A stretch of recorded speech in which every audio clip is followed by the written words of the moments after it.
With the very latest on what's happening there. Garrett, good afternoon. Yeah, Trace, good afternoon. This new video will be a crucial piece of evidence in this investigation because it was recorded by the agent himself, and it shows the events leading up to the shooting from his point of view. Here is that entire video. That's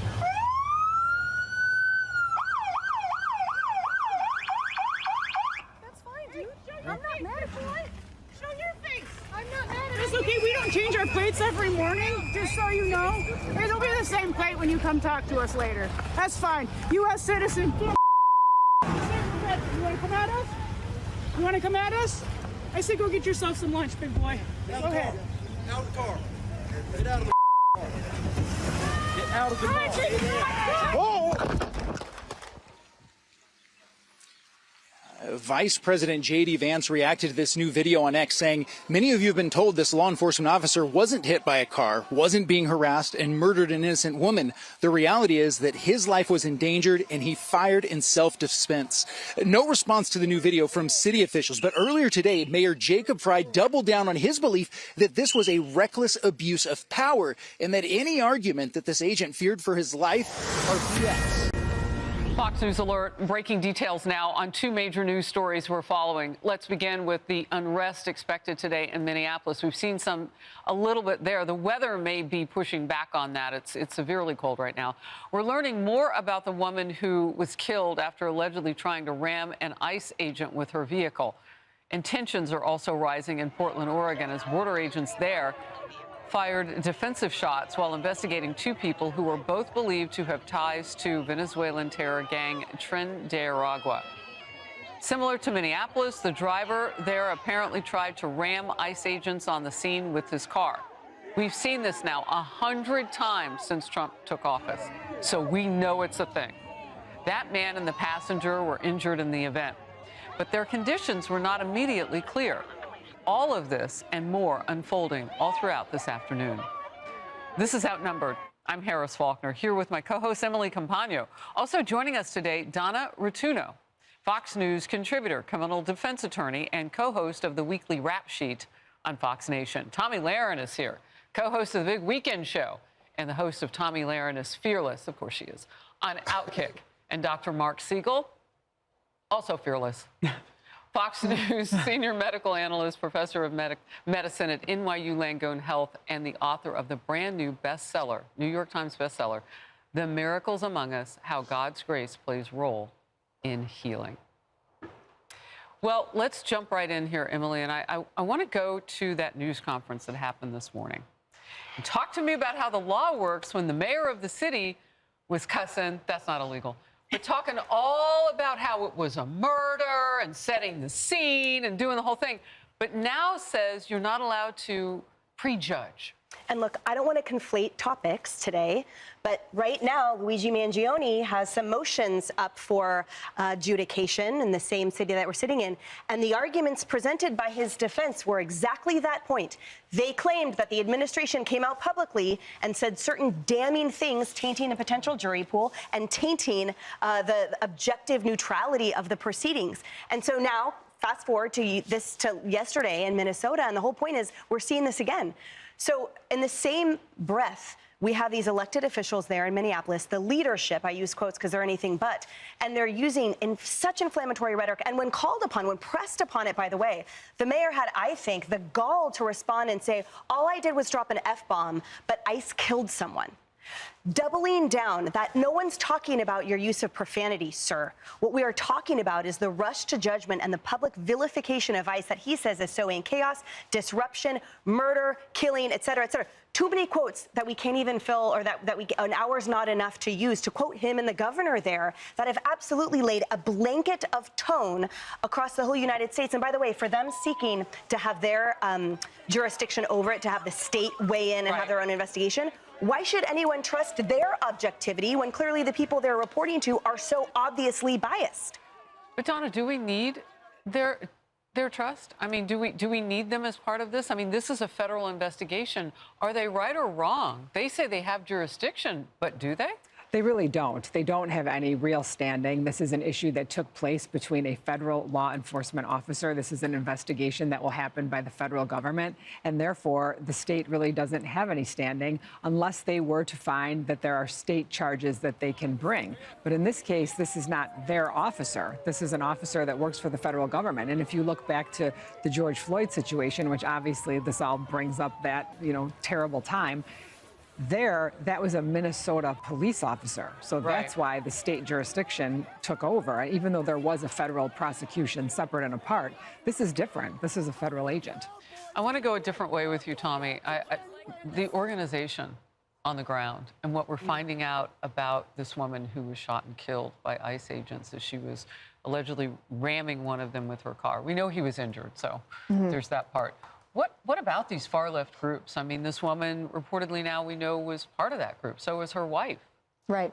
Well, how did we get here, right? For a decade or more, the left has been sending out its foot soldiers to do exactly this, whether it's antagonizing regular law enforcement, ICE agents, Border Patrol, it doesn't matter. This has always been the goal, to stalk, to harass, to antagonize, to assault in some cases, and then they always have somebody with a phone, in my opinion, because they want to provoke some kind of an interaction. They want to sow chaos, and they want these officers or these agents to react so they can get it on their cell phone, so they can put it all over social media, so they can demonize law enforcement at large. Now, this obviously went much further, and it's tragic anytime a life is lost. I don't think that this woman bargained for what she got. Right. But you don't put your vehicle in that position. You don't hit the gas. You don't resist law enforcement. You don't disobey law enforcement. If you want to protest and you want to disagree with the immigration law, the lawful immigration laws being enforced, then you go to your politicians, you go to your representatives, or you stand on the sidewalk and you have a sign and you scream and you yell. That's fine. You do not impede a law enforcement action and then turn around and call it murder when you try to ram your car into an ICE agent out there doing their job. Why are you there? Why does the left want these people there? Why do they want their people to be martyred in the streets is my question. It's a great question. And look, I'm glad you went there with actually the preamble to all of this, because now we know. We showed on the Focus last hour that this woman was in her car for 4 minutes ahead of this incident that happened, blocking federal agents from doing what they were trying to do. They were trying to carry out a mission that they had in that block, in that area of South Minneapolis, 34th and Portland. And so she had been there, and they had been trying to tell her to get out of the way. And you see it pull into view 4 minutes later, those agents still with her, trying to, we need for you to get out of the car. We need for you to do this. And then, of course, we know what happened next. It's all on video. Not to mention all of the reports that she had a long history of this type of thing with ICE agents, with her background in instigating and assaulting or at least verbally assaulting ICE agents. That's the background. I can't outdo anything with these great lawyers on this couch, how they set this up, that, A, it's a federal issue. And Emily was just amazing about how we can't be doing trials on this woman, before she gets to court. Well, she's gone. But, I mean, this whole situation has to be litigated, not by the left on the streets, causing tremendous rioting. This is the mistake that's been made before. This is the mistake that was made with George Floyd. This is the mistake that's being made here. It's really dangerous. I want to make one more point, and this is the point you and I always make, Harris, which is the mental health issue of what the ICE agents go through here. I mean, President Trump's trying to clean up the situation and get illegals out of the country before more crimes are committed. Detention centers are filling now. Over 60,000 illegals in detention centers, 30,000 under Biden. And he's trying to do exporting. He's trying to deport people out of the country. And ICE is trying to do justice here in this country. And they have tremendous mental health problems as a result of it, which spreads to their families. Stress. And instead, they're under attack by the left. Yeah, Harris, can I emphasize something? And Donna, keep me honest here about this. But things can morph into something very different very quickly, and we know this. This is why, in part, we have the felony murder rule, right? Something, no, we're just trying to rob a bank. When then someone gets murdered, well, that becomes a homicide. My point in bringing this up is we heard the officers order that person to get out of the car. Stop, get out of the car. That meant it was a temporary investigative detention. That meant she was not free to leave. Yeah. So when people are sort of couching this and continue to keep it rest as a protester, It was anything but in that moment. Now, again, that doesn't, there are then more things that occurred, and fleeing is not legally justified or is not a sole legal justification for killing. But again, all of the imminent threat stuff that we've been talking about is. But my point is that all of a sudden it graduated into a very different scenario. So regardless of this person's background or history or intention, even 30 seconds prior, in that instant, it was a subject that was not free to leave. She was being temporarily detained, and in her attempts to flee, put a lot of people in imminent harm. And that's the bottom line. Including her wife and all the people on the sidewalk behind her as she reached her car in reverse like a slingshot and went forward. I mean, in ice. Like icy conditions. Yes. And just this thought, too, those previous 4 moments were why police, or why, the federal agents, well, they are law enforcement, that's the reason why they were telling her to stop. That's the reason why she was in, kind of hot water already before anything happened. Donna. They were trying to de-escalate. That was the whole point of this. They were trying to de-escalate. And you have to remember that anytime somebody makes a choice, there's going to be a reaction. And she made a lot of choices that day. She made a choice to go out there to begin with. She made a choice to try to block traffic. She made a choice to disobey orders. And then when she goes to make the choice to drive away and actually makes contact with the officer, what choice does he have at that point? And I think that's what we have to remember. And people have gotten so crazy about the evaluation of this that they're not willing to just look at the logical, factual history of what happened. And when we have the ability to defend yourself as a right to do so for a reason, and he had the ability to do that, and he was put in imminent fear and followed what you should do in that situation. They didn't pull out a gun and start shooting at her while they were telling her to get out of the car. This was a situation where this car is coming at him. We all see the video. And it started moments, 4 minutes before. Yes. I mean, and they were already trying to, as you put it, de-escalate. Yes. They were doing their jobs. Correct. And the one agent who sticks his arm in the window as the car starts to move, I mean, this could have been more, dangerous than what it turned out to be. I mean, it's horrible. And I agree with you, Tommy. And no matter how it is, it's a tragedy that her decisions, this woman's, have helped to lead to this moment. I mean, that to lose your life in that way is horrible. And there were decisions that were poor and put a whole lot of people in danger. For sure. And why does the left keep asking their foot soldiers to do this? Why are they putting them in danger? Question. By fomenting this just foaming at the mouth response, you're putting more people in danger. Why do you not care about your own protesters on the street is my question. And then using this as an instigation for even more, for expansion of it. Thank you, Katina. Right, so we are bringing to you just a taste of this teachers union press conference that's being held in Minneapolis right now. They closed school yesterday and today. They declared today a day of unity. The woman who just spoke, Ms. Taylor, she said that every Minnesotan is at risk of what happened to Rachel Good. Yeah. Seems like a little far-fetched. Yeah, a couple other things going on. Day of Unity today, moment of silence coming up at 10 a.m. Central Time, 11 a.m. Eastern Time. And last night, the NBA game, the Timberwolves last night, sold-out arena in Minneapolis. They had a moment of silence as well, followed by a couple of choice lines for ICE and other federal employees working in their state. Tricia McLaughlin's DHS Assistant Secretary, and thank you for coming on today. First, react to what the teachers are saying. They want all these schools to be in a safe zone, essentially. That certainly did not seem very unifying, and it also didn't seem like those individuals speaking had the facts on the ground. Secretary Noem was just there in Minneapolis, as you both know, and what we saw as far as arrests go was they were arresting multiple child pedophiles. I've seen the reports of who they've picked up, scores and scores of child pedophiles. These educators should really be thanking ICE, and as far as going on the ground, our law enforcement does not go into schools unless there is a public safety threat within those schools. What we saw on Wednesday, which one of those educators was referring to, was there was an individual who was assaulting our law enforcement, and he started a chase that went about 5 miles. This subject of this chase started going over barriers. He was running red lights, and eventually he took the chase onto school grounds. Our law enforcement did not go into the school and made sure to defuse the situation so it was this subject, this individual, who put children at risk. It is our law enforcement and President Trump and Secretary Noem who are actually actually protecting these children on the ground in Minneapolis, when unfortunately we see Tim Walz and a lot of these politicians turning a blind eye to the victims of these crimes, to the children who have been exploited, who have been abused, and to also other victims of murder. We had picked up a known or suspected terrorist, multiple gang members, just in the last 5 weeks that we've been in Minneapolis.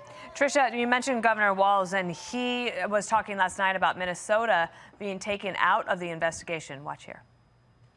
It feels now that Minnesota has been taken out of the investigation.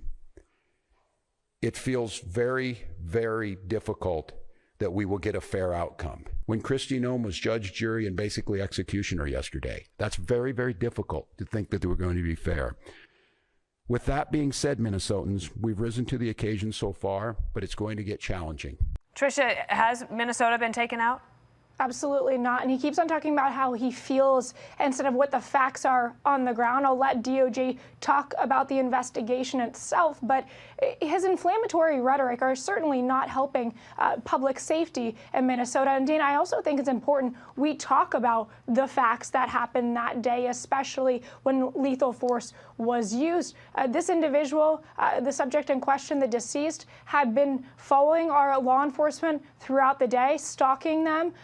At the time of this incident, our law enforcement was outside of their vehicle, trying to get their vehicle out of the snow, when she started blocking our law enforcement, harassing them, impeding lawful operations on the ground. That's when our law enforcement approached the individual, told her to exit the car, to stop impeding law enforcement. She would not obey these lawful commands. And that's when she put her foot on the gas. And unfortunately, our law enforcement, he followed his training, but he did fire defensive shots. We are glad he's safe.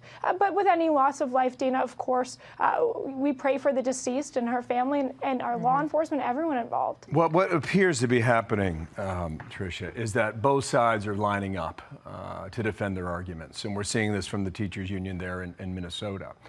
Here is Congresswoman Jayapal out of the state of Washington, just last night on another network, said this. But the truth is that every single person in the United States of America, U.S. citizens, white, black, brown, whoever you are, you have to worry now that an ICE agent is going to come and shoot at you and kill you. So I want you to react to that, and also the numbers that we're getting from your department, all right? This is from DHS. The number of assaults up 1,300%, vehicle attacks up 3,200%, and death threats up 8,000. Tricia. Well, it's words like that, inflammatory rhetoric like that from that sitting congresswoman, which is why we are seeing a coordinated campaign of violence against our law enforcement. You just pointed to those statistics, as well as vehicle rammings are up 3,200%. We've seen 10 just in the last 48 hours alone. Incredibly dangerous for our law enforcement. But I do think we have to take a step back and say, why are we in Minneapolis? Why are we in these cities across the country? It's because sanctuary cities like Minneapolis will not let us in their jails. So they'll have murders, they'll have known or suspected terrorists, child pedophiles, really vile, violent public safety threats, and they will just release them back onto the streets. In this year alone, Governor Walz and his team have released over 500 public safety threats who are criminal legal aliens back onto the streets of Minnesota. That is why we have to have law enforcement on the ground, to make sure that those crimes are not perpetuated, so that we arrest these individuals and that we make sure that the citizens of Minnesota are safe, because their law enforcement, their politicians refuse to do it. Tricia, I woke to the news about an incident in Portland regarding the Border Patrol. Could you just speak to what happened there? We understand somebody was shot. Yes, so this was a targeted traffic enforcement stop. The target of this traffic stop was a female, 32. She's a affiliate of Tren de Aragua. She is involved in a prostitution ring. As many of your viewers are probably familiar, Tren de Aragua is a gang out of Venezuela. They enriched themselves largely through drug trafficking, but also the trafficking of young women. The subject was involved in this. She was the passenger of the vehicle, as well as the driver of the vehicle. We believe he's a member of Tren de Aragua. Our law enforcement officers pulled them over as they were approaching the vehicle.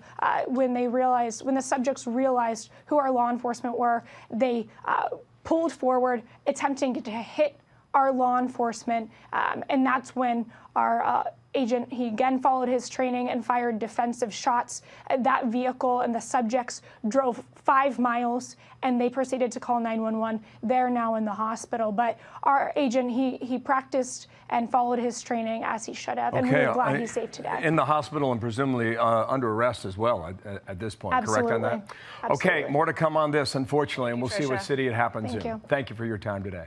Tensions are high in Minneapolis after a woman was shot dead by an ICE agent. The Minnesota Bureau of Criminal Apprehension withdrawing from the investigation, claiming the feds removed access to evidence. Here's DHS Secretary Kristi Noem.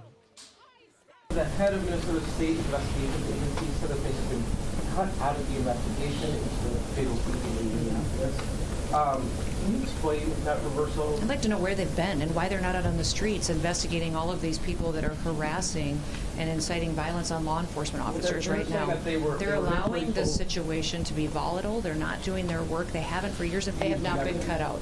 They don't have any jurisdiction in this investigation.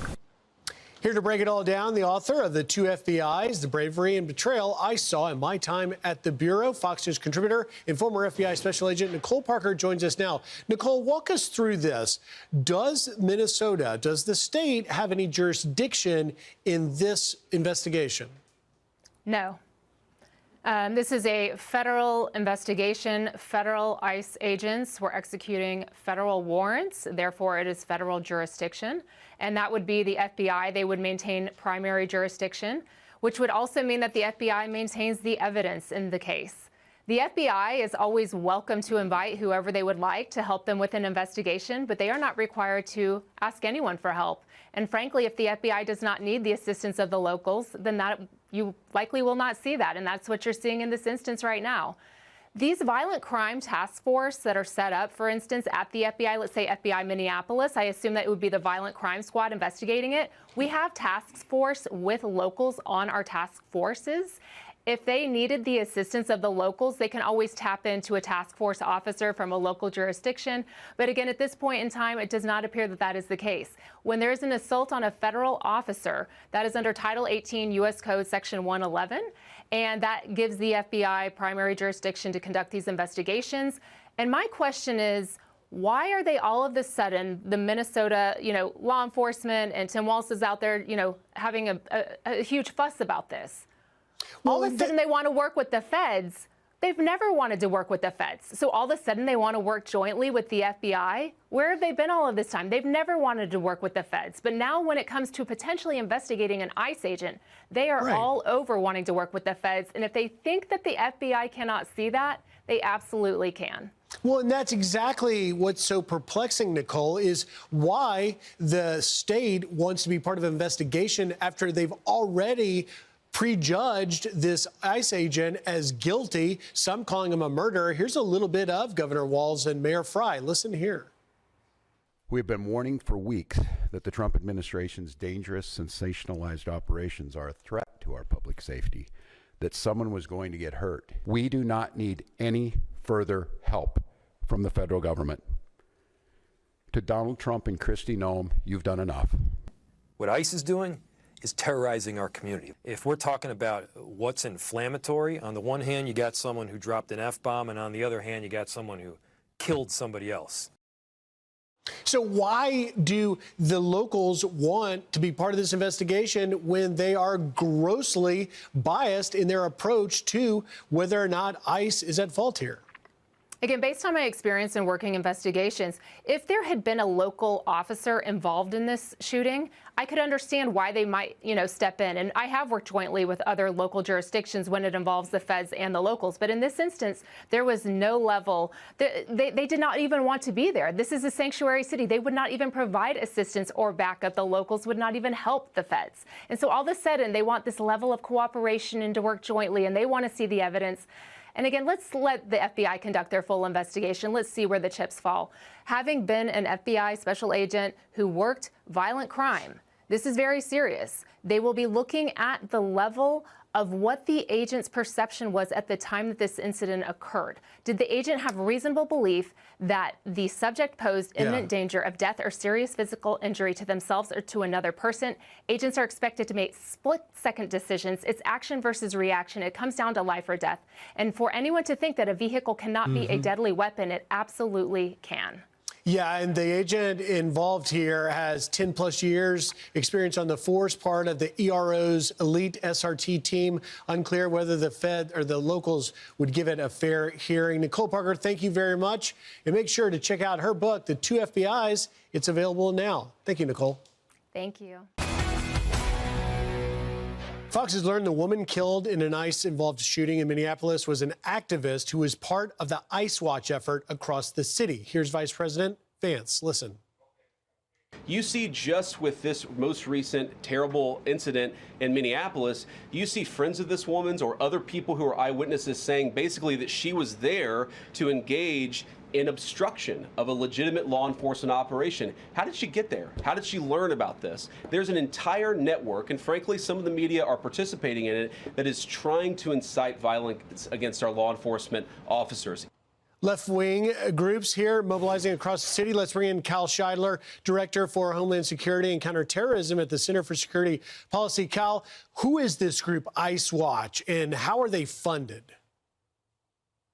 Well, I think the vice president is absolutely correct to describe this as a left-wing ecosystem. The reality is that there are these ICE Watch groups in almost every major blue city in the country where we are seeing these standoffs between ICE and these community organization protesters. And it's actually not that difficult for these groups to be stood up. You can find instructions on how to start one of these groups on the web. Everything down to how to use the tactics to block in ICE patrols with your vehicles, how to identify ICE vehicles, how to track and monitor them, how to use signal encryption and similar apps to share information with other participants. So the standing up of these groups is actually not that challenging. And what is challenging is the training and the organizing that goes on behind it. The large national groups that know how to put on a major protest, that know how to lead people down this path of radicalization. When the vice president described this woman in Minneapolis as a victim of that ecosystem, I think he's right also. There are people who are being led into very dangerous situations, confronting federal law enforcement, not realizing the threat that poses. And there are organizations, revolutionary organizations, that seek to take advantage when those people are harmed or killed. And that's what we're seeing today with groups mobilizing across the country, like Party for Socialism and Liberation, organizing protests across multiple cities to target this event. And Cal, so we're learning, Fox has learned from DHS sources that Renee Good was an immigration activist. She was part of this ICE Watch. She was trained to track, monitor, and interfere in ICE operations. We're also learning that she visited at least 2 other ICE locations with her car, blocking ICE prior to her shooting. So she clearly was trying to do more than be a legal observer. She was inserting herself into ICE operations. My question is, who is paying for this? Well, that term legal observer is interesting because you see it being thrown around a lot. I think most Americans don't realize that that is very coded language. These legal observers are trained protest organizers. Most often when you see that term legal observer, it's referring to groups from the National Lawyers Guild. That's a longtime Communist Party organization that organizes the legal support for vast variety of protests. Everything from protests to Antifa to legitimate terrorist groups all get National Lawyers Guild support. So I don't think the American people should be fooled when they hear that term, a legal observer. All it's really telling you is that this woman was a professional protester. Well, and I think it is important that we follow the money on this one because these groups are growing from California to Illinois, now in Minneapolis. Cal Scheidler, thank you for taking time. Have a good day. Thank you. U.S. Border Patrol Chief Greg Bovino is here reacting to all of this. It's great to see you. Officer Bovino. Is that correct? It's Agent Bovino. Agent Bovino. Okay. Well, Agent Bovino, it's great to see you here. It was interesting to be on the ground today at what they call as a vigil, and it seemed like it was a community gathering. It seemed pretty peaceful. I mean, they don't like us, but fine. But it seemed fairly peaceful.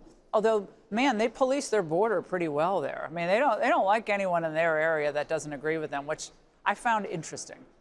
Oh, well, Laura, thanks for having me tonight. But it's very interesting how intolerant some of those individuals are when you talk about them policing their own border. We see that quite often, as you know, out in the streets here in Minneapolis, Chicago, Los Angeles, New Orleans, Charlotte, all those places we've been, we see exactly what you're talking about. Illegal aliens have every right to be here, but conservatives have no right to be here. I mean, that's basically it.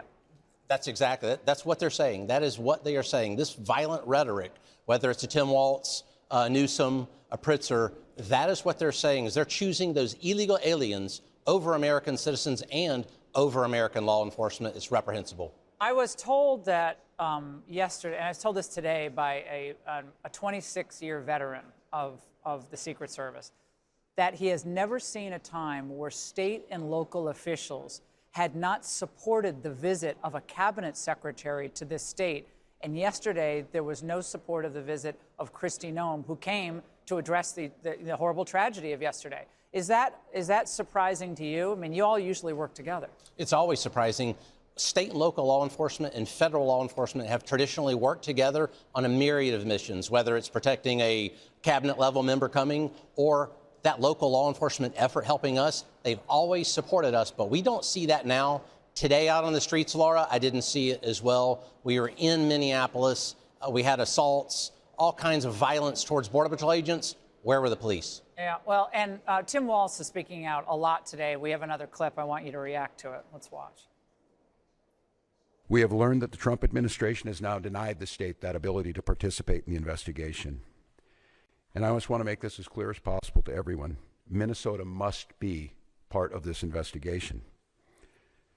These are nonpartisan career professionals that have spent years building the trust of the community.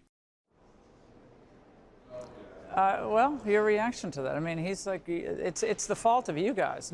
We can't build trust when ICE comes in and does its job, apparently. Exactly. You know, Laura, we are making these communities safer places. We already are building that trust. If you ask 95% of the American citizens that we come into contact, they absolutely love what we're doing, but yet Governor Walz detracts from the trust that we're trying to build in these cities, in these communities across America. Well, it's amazing. I mean, this is getting, I mean, this is not getting. We have a dead American. We have other, injuries in Portland tonight.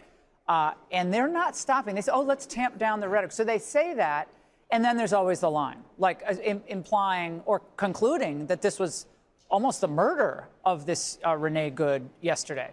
And I've got to say, I engaged with one of the protesters today, and she said, they're not making our community safe. It was at the vigil, and she was, it doesn't make us safe. In fact, they're causing the problem. And I asked her, I said, well, what about the sexual offender who was picked up today? Isn't that good for the community? Like, the police could do that. The police should be doing that. Yet the police will not touch immigration. We arrested 2 illegal aliens from Somalia today on the streets of Minneapolis, both with significant sexual assault. One of them is a sexual One was sexual battery. assault, and others had very long rap sheets. Where are the police arresting them? Or if the police do arrest them, why aren't they turning them over to ICE and Border Patrol?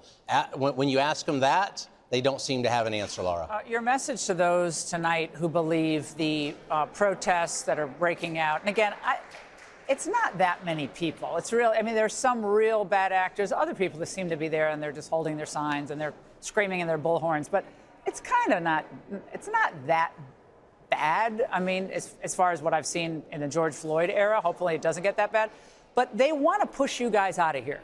Your message to them tonight. You know, every city we've been to, whether it's Chicago, Los Angeles, or now Minneapolis, take a look at what President Trump and Secretary Noem have accomplished. Double-digit figure drop in crime. Let me say that again, Laura. Double-digit figures drops in crime.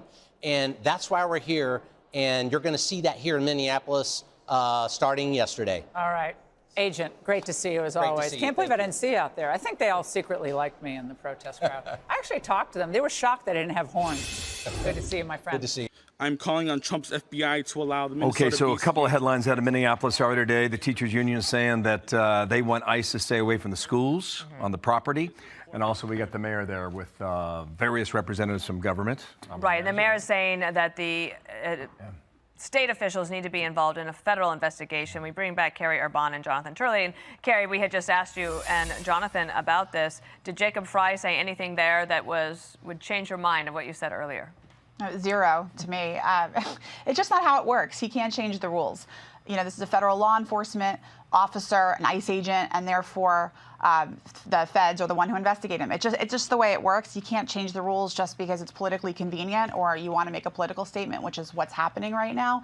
And so they can ask all they want, but the FBI and the Department of Justice is fully within their rights and precedent and practice just to say, no, we're not doing that. Yeah, Todd Bland's deputy attorney, I know both of you are very familiar with him. He gave a quote to Politico. I don't have it printed out, so I'm just going to read it, okay? He said, federal agents risk their lives each day to safeguard our communities. Then he said, they must make decisions under dynamic and chaotic circumstances in less time than it took to read this sentence. Professor, that's the defense. I think that is. And look, Mayor Fry is probably the least compelling person to ask for cooperation on an investigation. He was the one who immediately called this officer a murderer and then unleashed a profane attack on ICE. So I couldn't imagine anyone worse. He did show that there really are lies, damn lies, and statistics. You know, he said 50% of the shootings in this city this year have been caused by ICE. It's January 9th. In the first week, there were 2 shootings, and yes, one of them involved ICE. But a lot of this is just not very taken very seriously in terms of the arguments being made by this mayor. You know, he was the one who set this city further on edge and is now saying, you know, you can trust us. We're serious people. You need to establish that through your conduct and through leadership. Carrie, this is all happening at the same time that we have this major and widespread and growing fraud problem in Minnesota with top officials, 2 of which we've already seen this morning, Governor Walz and Jacob Fry. This is wide-ranging, and it's continuing, and now Congress is investigating, and Walz and the Attorney General, State Attorney General Ellison, will likely be called up in front of Congress soon as well. So all of this focus on Minnesota, it might feel like everything's happening all at once, but can't lose sight of the fact that this is a government, a state government that's pretty distracted by the things that are happening right under their noses. Yeah, it feels like a bit of a disaster over there, I think, in some ways. And I'm very interested in this position that Vice President Vance announced yesterday at the White House press briefing regarding a new DOJ position that he says will report directly to him and the president, where they will investigate fraud in Minneapolis and then expand beyond that. He said the position would have nationwide jurisdiction, which would make sense if it is an assistant attorney general at the department. Now, I would just note that the department already does have a very large civil and crim fraud section. They have a lot of people working there. And so it'll be interesting to see what they're able to uncover using the resources of the Justice Department, since they plan to go after this in a very aggressive way. One more thing here. I don't know if we've covered it entirely. Professor, what about the governor threatening to pull out the National Guard? That would like Chicago 1968 in the snow, would it not, Minneapolis? Well, it's a little curious because the governor suggested he was going to call out the National Guard to protect citizens against ICE. That's a tad antebellum. You know, he should probably check in with Jefferson Davis on that, if that is his intent. I don't know what he means by that, but the feds are allowed to be in that city. And for Ellison, the Attorney General, to call for ICE to leave the state is equally curious. This is someone who previously praised Antifa. So Antifa can stay, but ICE goes? None of this makes a lot of sense. Carrie, what do you think it goes from here? Because you have this investigation, then you also had this other story. We're going to get a little bit more detail into it, but there was another situation yesterday in Portland where you had Border Patrol agents doing a routine stop, and when they found out there was an illegal alien, and when he realized it, they left. There was a shooting, and there's a lot of swirl around that story as well. Well, that's why I think rhetoric on both sides is really important here. People have to really watch how they're talking about this, because we don't want to end up with more people injured or harmed. You know, I keep going back to the summer of 2020. We all remember it well. It was awful, and it was incredibly stressful working out of the Justice Department at that time. Just, you know, not just in terms of figuring out the legal aspects and all of that, but just worrying, really worrying about our federal law enforcement officers and their safety. I mean, these people are just doing their jobs. They're enforcing the law. And as a nation, we've just gotten so used to the law not being enforced with respect to immigration, which, you know, I blame both Republicans and Democrats for that. It's not just a Democrat issue. I mean, for years, the laws in the books have just not been enforced. So now they're being enforced, and people are reacting in this way when, you know, the people are just doing their jobs. And as we've mentioned a million times, they're making life and death decisions in split seconds that are life-changing decisions, not just for the perpetrator, but also for themselves. So we'll see how this all continues to play out. Good deal. Carrie, thank you. Jonathan Turley, thank you as well. If there are more headlines from the mayor, we'll bring our viewers back there. He had some choice words the other day as we both, all four of us, watched that. Now to former NYPD Inspector Paul Morrow, who's been at a court hearing for the Luigi Mangione case, but has now seen this video as well from Minneapolis. Paul, welcome to you. You've had a chance to see this. We've watched it together. Your key takeaway from it? Well, Sandra, I think there might be a couple of things I could add. First of all, some of us who have been seeing the other videos have been noting that the officer who shoots appears to be holding his cell phone up in his other hand. So I assume that's the video that we're all viewing now. A number of us have been waiting to see that video because the feeling is that that gives you the most honest perspective of his vision into the incident, how it looked to him. So I think that this is very important for the officer's side of the case here, which is that from his perspective, you see a number of things going on. Number one, they're being extremely combative. Number two, the partner, that is, as you noted, on the passenger side, is not even in the car yet when the car accelerates towards the officer. You also hear the officer or somebody yell, "Whoa," something like that. So very clearly, it was a surprise. All of those things go into the totality of the circumstances, which is the metric legally that's used to assess these things for whether or not they should be deemed criminal on the side of law enforcement. And certainly a video like this, and by the way, they are rolling out body cams for ICE officers because they're aware that this could be the kind of thing that you want to capture in incidents like this. This officer apparently didn't have a body cam, but had the presence of mind to have his camera out during the incident.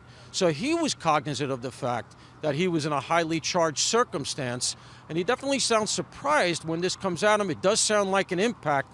So look, while it's not fully dispositive, none of us know what it was like to be there. The idea that I've been saying, and as have others, that in analyzing this, you have to narrow the analysis to that split second when the officer has to make a decision, when he has to make that choice about what's happening and what he needs to do to defend himself. I don't think there's any way to see it other than the idea that this video would seem to cut his way and help his case. Hey, Paul, it's John here. I mean, obviously, Sandra and I have not walked a mile in, in agent's shoes. You have been with law enforcement, so maybe you can give us a better perspective on this. When you take the totality of the situation, as Carrier Bond was talking about, that these people who call themselves legal observers, though they appeared to be breaking the law and not acting in a legal fashion, had been following the ICE agents, had been harassing them. You saw the dialogue back and forth between the ICE agent and the woman who was holding up her camera taking video. You saw the driver saying something as well. You have an agent who was 7 months ago dragged 150 feet by a person who they were trying to apprehend fleeing while his arm was stuck inside the car. When you take the totality of that, what is going through your mind at that moment as you enter into this confrontation? Well, you know, it could be quite difficult. And let's add another factor to what you just said. She was blocking the road for upwards of 4 minutes, according to the reporting. And remember, they're trying to leave. Now, it has been the argument from many people on the ground there who are on the protest side that they want ICE officers out of their neighborhoods. Here's somebody who's keeping them in the neighborhood. So if you're sitting where those officers are, you got to start to say to yourself, I'm stuck here for 4 minutes. Now, there's reporting that the car was stuck in the snow as well, but clearly at that point, they were looking to leave. Her car is in the way. If you're sitting where they are, you have to say to yourself, are we being bottled up here for some reason? So you do have to be concerned about that. Look, there's going to be arguments, there already have been, that he fired too many times, and that at some point here he should have realized that the danger was mitigated. I find that when you see how fast it all happens and how fast the incident unfolds, you can see how sort of instantaneous those decisions have to be. Okay. Paul, thank you very much for jumping on that. Brand new video just in. And now border agents have shot 2 suspected criminal illegal immigrants because they're there on a mission to get those people, and they did. Officers say they arrested 6 people during all the chaos of the protesting against them doing their jobs. DHS is sharing more details about that particular incident. And the driver, allegedly a member of the violent Venezuelan gang Nicaragua, so they knew that. And the passenger was affiliated with the transnational prostitution ring. That's who they were looking for. Agents say the pair tried to run them over. Despite that violence, Portland's mayor had harsh words against law enforcement. There was a time when we could take them at their word. That time is long past. That is why we are calling on ICE to halt all operations in Portland until a full and independent investigation can take place.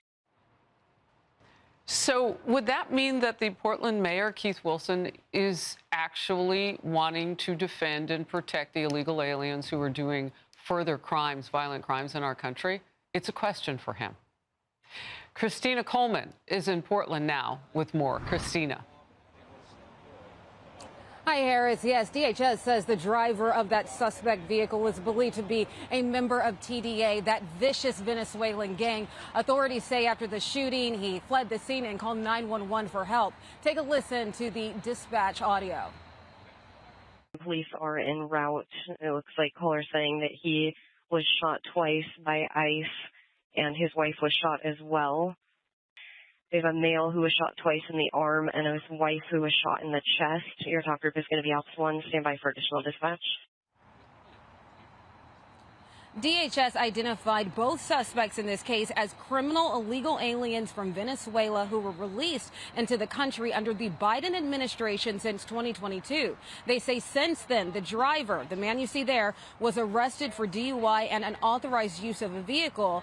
And they say the woman has played an active role in the TDA gang. Take a listen to more details on her. The target of this traffic stop was a female, 32. She's a affiliate of Tren de Aragua. She is involved in a prostitution ring. Both suspects were injured in the shooting. Their conditions are unknown at this time. There were no reports of any injuries to law enforcement. Portland police say the shooting occurred yesterday afternoon in the parking lot of a hospital in southeast Portland. DHS says the shooting happened after Border Patrol agents carried out that targeted vehicle stop. They said in part, quote, when agents identified themselves, the driver attempted to run over the law enforcement agents. Fearing for his life and his safety, an agent fired a defensive shot. Local leaders held a press conference after the shooting. Portland's Democratic mayor is calling on ICE to stop all operations in the city until a full and independent investigation into the incident takes place. And the governor also supports the mayor's request. Our community deserves answers. Our community deserves accountability. And most of all, our community deserves peace. Portland is not a training ground for militarized agents.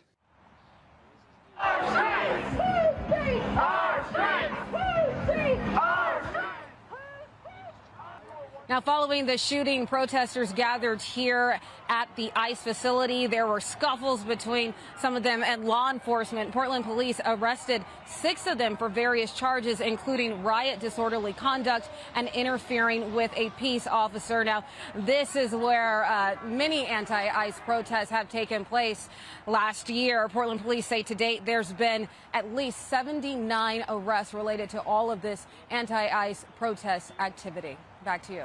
Christina, thank you very much. I want to bring in now Chad Wolf, former acting Homeland Security Secretary. So the situation, let's just start there in Portland and give me your top line thoughts on how this is unfolding. Well, it's not unsurprising. I mean, Portland is a little bit of a mess. They have been. They will come out. The agitators, the violent opportunists, they come out at a moment's notice, and they will do all sorts of things, not only to federal buildings but to other buildings there. But look, for the mayor of Portland to come out and basically lay blame on law enforcement again, we have these blue city mayors that don't want to talk about the criminal illegal aliens in their communities, but only want to talk about law enforcement. So in Portland, you have a TDA affiliate, involved with prostitution. You have a TDA gang member who's driving. They obviously are not paying attention to ICE or their commands, and obviously are trying to abscond. Instead, the mayor comes out and says, these are the people I want to protect, right? He's asking ICE to halt all operations. What he is saying is that for any TDA member in the city of Portland, you're now safe, and we welcome you. Wow. That is his message. It's an insane message, and it's absolutely, it's unfathomable. But the Trump administration is obviously not going to back down. They're going to continue operations there in Portland, in Minneapolis, and around the country. Look, one of my colleagues, Griff Jenkins, and I were talking right before we went on air here, and he said, Harris, and this is from his great reporting, consider this, prior to 2022, there was not a single record of a Tren de Aragua gang member being apprehended at the southern border under Joe Biden as president. Today, we have a foothold by TDA in at least 19 states. Now, the Trump administration is attempting to clean up that dangerous mess. Yeah. Your quick reaction to that? Yeah, it's a great point, right? Which is 4 years under the Biden administration, you had 10 to 15 or more million individuals come across that border. And we have been saying for some time that the United States and Americans, you're going to feel the consequences for years to come. And the Trump administration is trying to deal with that. They're trying to remove thousands or more criminal illegal aliens from the streets. Just there in Minneapolis, over 1,000 criminal aliens have been removed off the street. Sorry, in Minnesota, in the entire state. Mm-hmm. These are rapists. These are pedophiles. These are murderers. These are the types of individuals that ICE is apprehending in all of these cities. But yet, in blue city after blue city, these are the people that the mayors are going out there saying, we want ICE to stop because we want to protect these criminal illegal aliens. Look, I'm going to borrow your word. You said agitator. You also said violent opportunist. In Minneapolis, a violent opportunist got physical with Border Patrol Chief Agent Greg Bovino. Remember, he showed up. Border Patrol's there to protect the backs of those ICE agents after one of them apparently getting rammed into by a car by a woman who's now deceased. It's the latest example in an alarming spike in attacks against law enforcement involved in President Trump's immigration crackdown. The Department of Homeland Security is claiming vehicular attacks against ICE are up 3,200% since President Trump took office. Overall, assaults are up by more than 1,300%. If anybody has a doubt that the rhetoric, that all of the threats is making a difference or not making a difference, it definitely is on the wrong direction. Yeah. ICE is in trouble. Yeah, I would agree with that. Like, we now live in a world where individuals across the country, mainly on the left, think it's okay to block law enforcement, think it's okay to evade arrest, think it's okay to drive a vehicle into law enforcement. And we would not put up with that. In any other case, any other law enforcement agency around this country, we would never put up with that. And yet you have the far left and mayors and governors and others saying, well, ICE needs to do better. ICE is at fault here. That is not the case. They are law enforcement. They are fulfilling a mission, enforcing immigration law, and they need our support. But more importantly, all of these agitators, the violent opportunists, anyone that wants to do violence against ICE, they need to be prosecuted to the fullest extent. We need to make an example out of these folks. Otherwise, this is just going to continue. Yeah, and make no doubt about it, if ICE is in trouble, that just means more law enforcement. Because the president's not going to let a situation fold in where we don't have law and order. He ran on that. He meant it the first time and the second time, and the American people agreed. A majority. Look, I want to talk about what happens with TDA. You mentioned a mission by the left. What about a mission by the terrorists? And I call them that. They're gang members, but they're terrorizing in some of these communities. Look at Aurora, Colorado. What happens if the law enforcement steps back? Have these communities even game that part out?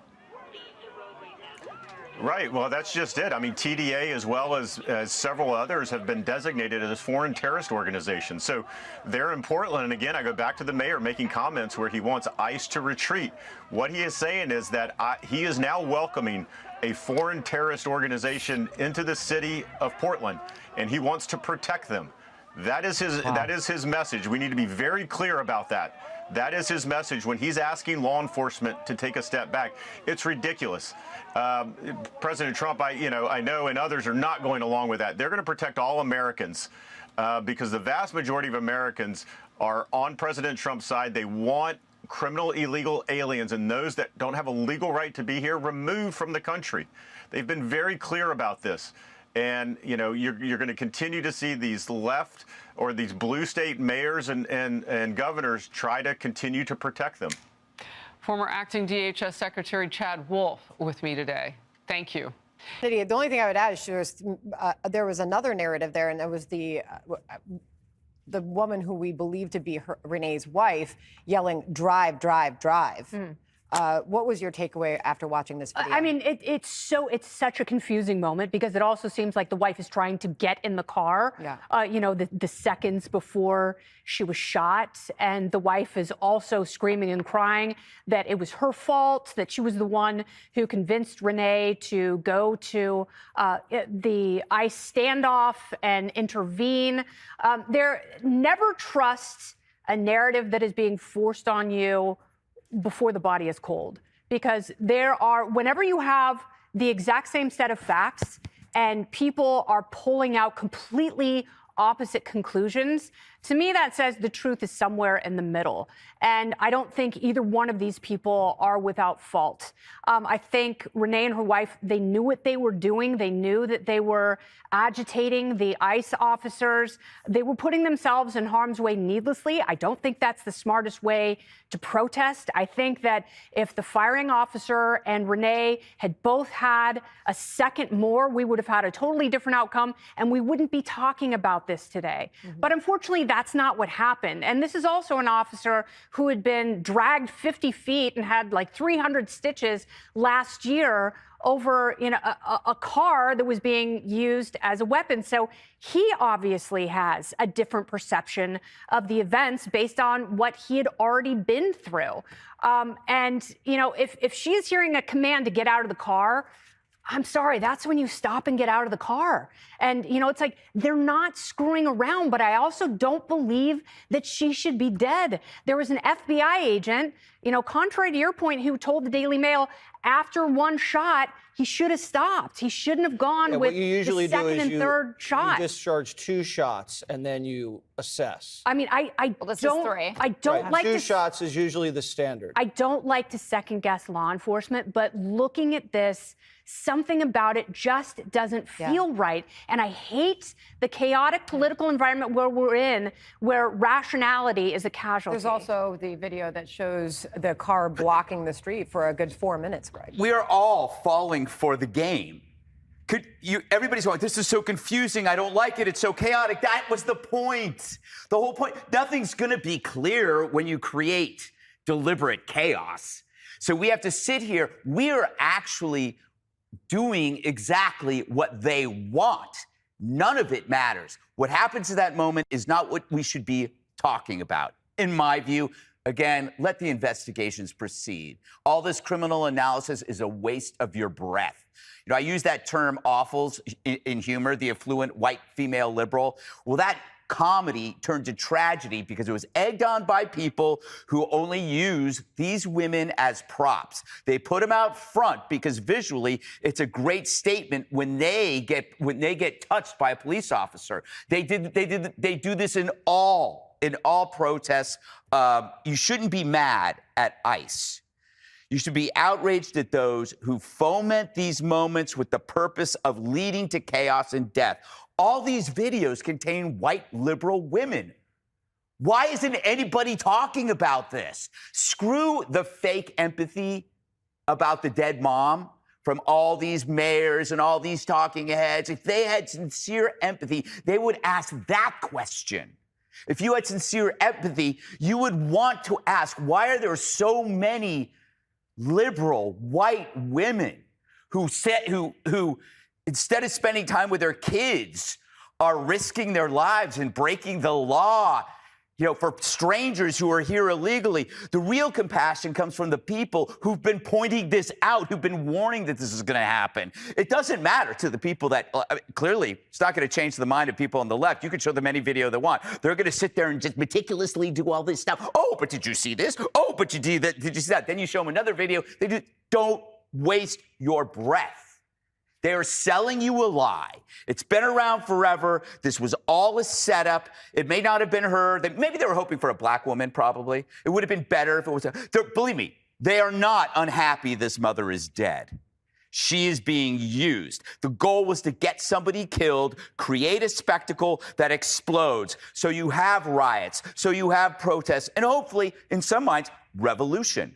A lot of these people, they're not against ICE. They're against all law enforcement. They will not change their mind. They will continue to do this. We know the game, especially if there's a Republican in power. The game plan of chaos and violence will be hung over our heads as a political extortion, basically saying, if you want this to stop, you need to elect a Democrat. But Trump was voted in by Americans who wanted an end to illegal immigration, and their response was not protest, it's chaos. They don't want you to fix the problems. This is their way of fixing it, and it's complete and utter destruction. Hey, Sean Hannity here. Hey, click here to subscribe to Fox News YouTube page and catch our hottest interviews and most compelling analysis. You will not get it anywhere else.